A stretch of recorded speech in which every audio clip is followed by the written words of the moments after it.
Ġejna f'sitwazzjoni fejn ma nafux jekkux se jmutu nies bil-mart jew nkella imutux bil-ġuħ.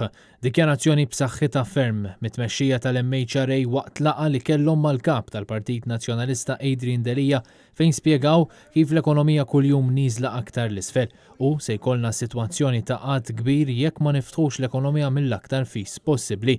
Huma qalu li l-ekonomija ma tiflaħx tibqa' magħluqa mkien fid-dinja imma b'mod partikolari f'pajjiżna minħabba l-ekonomija ta' Malta tiddependi ħafna fuq it-turiżmu u ma stqarru li qed jaslu għal dawn id-dikjarazzjonijiet hekk kif minn ftit iktar minn 500 każ ta' COVID-19 f'pajjiżna il-maġġoranza fiequ. Dan wassal biex l-MHRA ddikjarat li l-kumpaniji ma jistgħux jibqgħu iħallsu €400 kull xahar biex joħorġu l-paga ma' €800 li qed jagħti l-Gvern.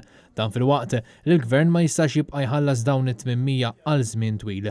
Min-naħa tiegħu Adrian Delija stqar li tul dawn l-aħħar ġimgħat iltaqa' ma' diversi gruppi fl-industrija tal-ospitalità li uħud minnhom kienu qed jagħmlu investiment qabel il-pandemija jew kienu qed jippjanaw li jagħmlu dan, investiment li kellu jieqaf ħesre.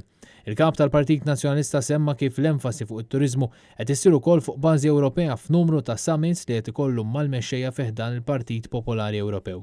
F'dan il-livell huwa ċar li ħafna pajjiżi toħossu din id-daqqa u b'xi mod qed jippruvaw jerġgħu joħolqu pjan biex iqajmu l-ekonomija anke f'diskussjonijiet li xi pajjiżi bdew biex jiftħu iż-żona Schengen. Adrian Delija semma kif madanakollu hemm il-parti l-oħra tal-munita fejn mis-settur tas-saħħa hemm preokkupazzjonijiet marbutin mal-inċertezza u maċ-ċiklu ta' x'se jkun qed jiġri fil-ġranet u x-xhur li ġejjin.